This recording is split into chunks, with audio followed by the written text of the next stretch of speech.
Okay, we're live. Meron tayong guest na cardiologist, electrophysiologist, na guest na natin dati, si Jomar Seguban. Kamusta, Jomar? Mabuti po, Doctor. Tsaka sa mga kapakinig niyo po.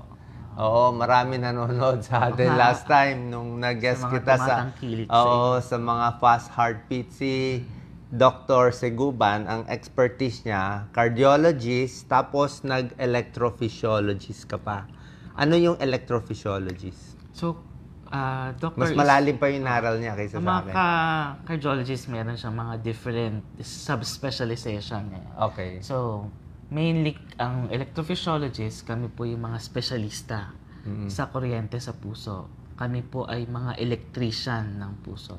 Mas malalim pa yon. So, bukod sa 10 years tayo nag-doktor, di ba? 3 years internal medicine, 13 years, 3 years cardiologist, 16 years na tayo nag-aaral. Tapos nag-electrophysiologist ka pa. Ano yun? Plus 1, plus 2? Plus 2 years. Plus 2 years. So, 18 years siya nag-aral para lang aralin yung kuryente sa puso. So, yan ang problema ng kababayan natin. So, 18 years siya nag-aral para tulungan kayo. Topic natin ngayon muna, slow heart rate, di ba? Bradycardia. Bradycardia, mabagal, mahina ang heart rate. So, ano to? Paano nila mararamdaman yung slow heart rate at delikado ba to? So, unang-una, kailangan malaman ng tao kung ano yung normal. Ang normal na tibok ng puso is 60 to 100. So, less than 60, so masasabing bradycardia. Pero kailangan maintindihan ng kapakinig natin na hindi lahat na mabagal ng tibok ng puso abnormal. Okay. Siyempre, kung tayo po ay nakapahinga o tayo ay natutulog, pwedeng wala pong, hindi po, normal po yon na bumabagal ang tibok ng puso base po sa kailangan ng katawan natin. So, pag natutulog sila, hindi mo naman kailangan ng masyado pong enerhiya. So, ang puso, ang tibok ng puso, bumabagal. Pero, kung ang pagbagal ng tibok ng puso, may tinatawag na symptomatic o meron silang nararamdaman. Tulad na. So, ang mga pwedeng maramdaman ng pasyente na mayroon pong bradycardia, na abnormal na bradycardia, o mabagal na tibok ng puso, kung sila po ay madaling mapagod. So, kung sila po ay nahihilo, yung pakiramdam po nila para pong lumulutang o para pong nanghihina. Yung iba naman po, pag nag-exercise, pakiramdam nila, kahit mag-exercise nila, parang pagod sila. So, ganun po yun. Yung iba, nararamdaman din yun pag kinakapa yung pulso nila, nagkakaroon po sila ng skip beats. Ganyan po. Parang tumitigil yung tibok. Oo. So, kailangan po malaman lang ng mga tao kung normal ba o abnormal yung tibok ng puso nila. Yun po. So, pag less than 60 beats per minute, lalo na kung may sintomas, usually, anong age ba yung nagbabradycardia, yung bumabagal? Anong edad ba? Bata ba? Matanda? Kadalasan, ang pagbagal ng tibok ng puso, dala na rin syempre ng edad, pag nagkakaedad ka. Pero may mga particular sa bata na pwedeng mabagal yung tibok ng puso nila.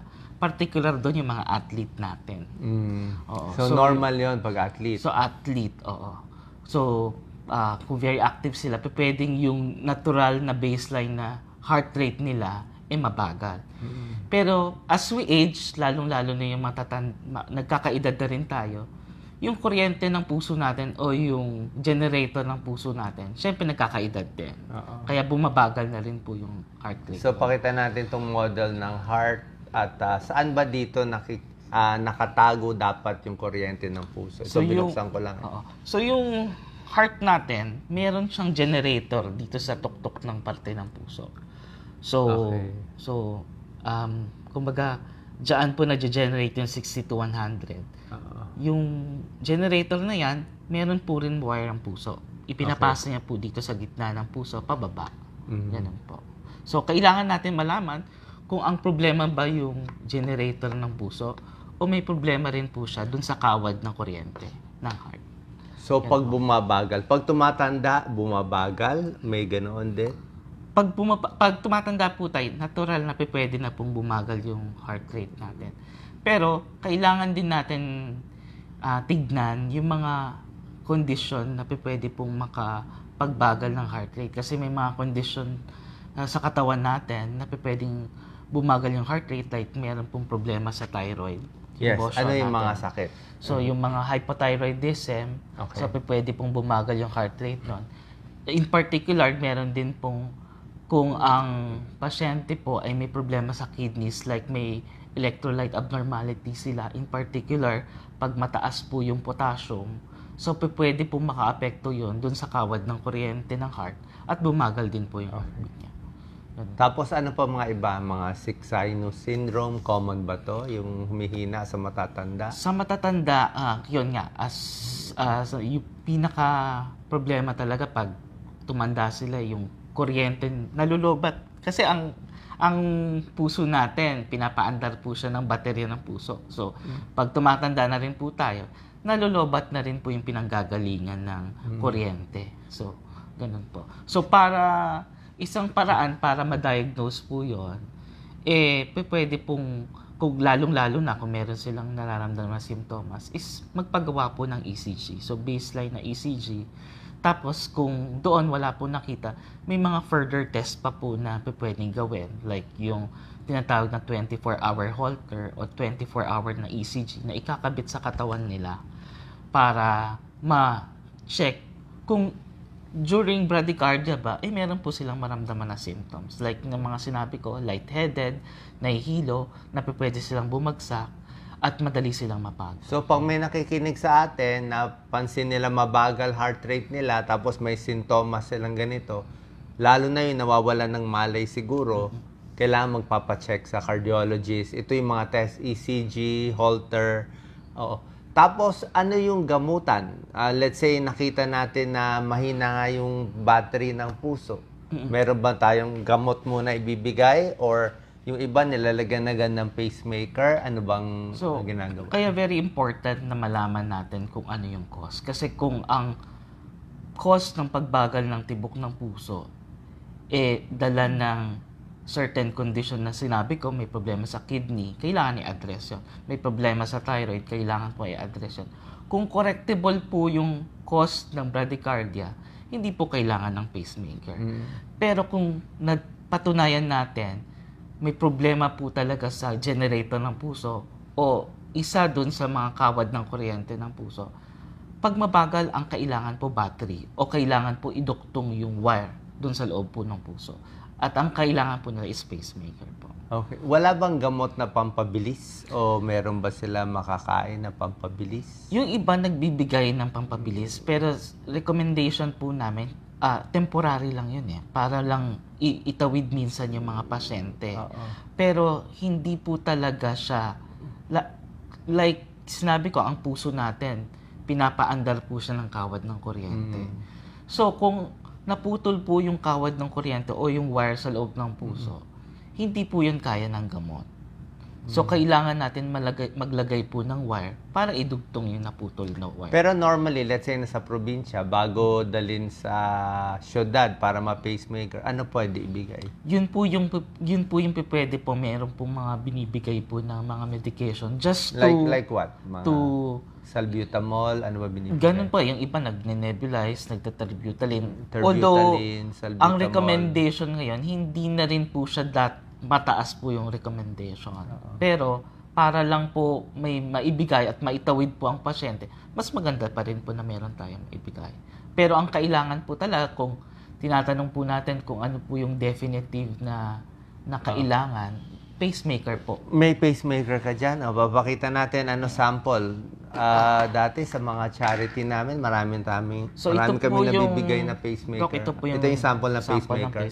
Anong klaseng pacemaker? So, ngayon, kung kailangan natin iduktong yung upper portion ng heart sa yung lower portion ng puso, paano kailangan iduduktong yung upper?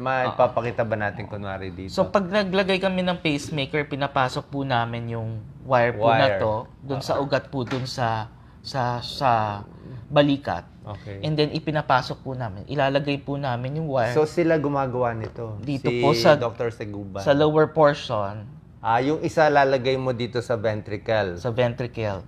Paano siya dumidikit dito sa ano? Kung makikita niyo yung dulo po ng wire, meron siyang parang screw. may Kailangan niya screw talaga siya. siyang May hook siya. ma-hook dun sa muscle po ng heart. Pag na-hook siya, hindi na siya matatanggal. Hindi na po. Pero Hindi syempre, siya for the matatanggal. first 2 weeks, pagkalagay po namin, kailangan pong wag magmaneho, wag mag-swimming. So, kailangan pong mag-ingat. Kasi may Unless mahila. mahila. Opo. Pag nahila, pwede matanggal. Pwede pong matanggal. Opo.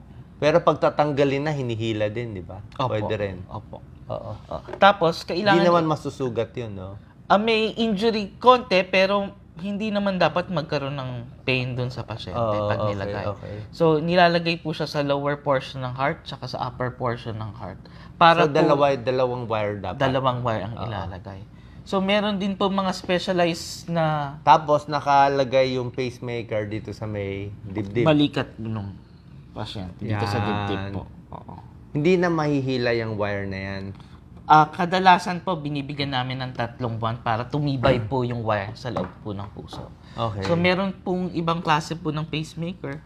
Yung wala na pong wire, wireless na po. Ito yung lumang klase. Opo. Magkano yung ganitong pacemaker pag sa hospital nilang gagawin? Aabot po siguro ng mga nasa 300 po. 300,000 ngayon. Ano nga tawag dito? Dual siya. Dual chamber pacemaker. Wala nang gumagawa ng single.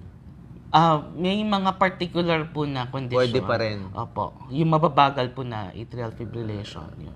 Pwede yun. So, laging dual na. Opo. Kasi, bakit kailangan ng dual? Kasi, yung Ganito puso po. natin may Maliit upper lang siya. saka lower portion ng Mas ng maganda parte. pag dual. Para po coordinated yung upper saka yung Mas lower maganda. portion. Tapos biglang gaganda na yung sintomas nila. Mawawala na po. Kung yun po yung cause ng kanilang simptomas, yung bradycardia, mawawala na po yung kanilang symptoms. Sa charity ba na makakakuha sila tulong sa PCSO? Yes po, Minsan makakakuha po meron. sila. Oo. Oo. Tapos meron ka pa isang ibang klaseng pacemaker? Meron pong isang klase, yung Okay. wireless na po. Ito pong ganito po kaliit na Wireless ini-implant siya. sa loob ng puso. Sige nga, paano tong wireless na maliit na to?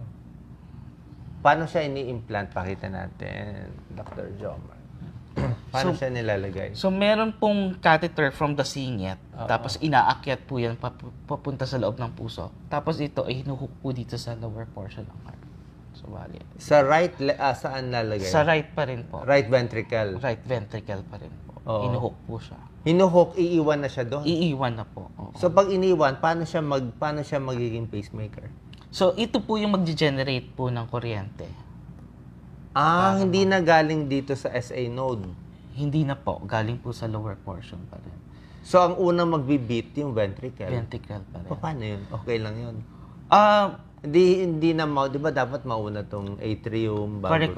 Pero ito pong klase po ng pacemaker na to, ang kagandahan po sa kanya, meron po siyang kakayanan para po ma-identify yung upper portion ng heart natin.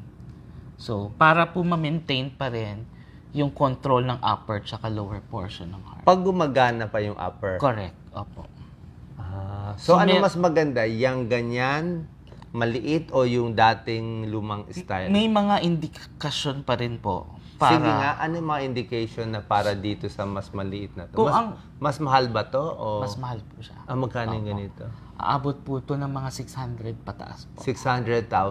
Okay, grabe. Oo.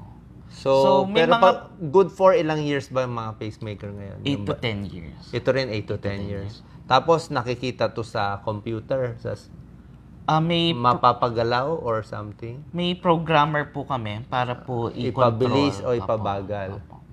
So, life-saving siya dito. Life-saving. So may mga in particular na indikasyon po yung wireless na pacemaker. Lalong-lalo na yung mga matatanda na po.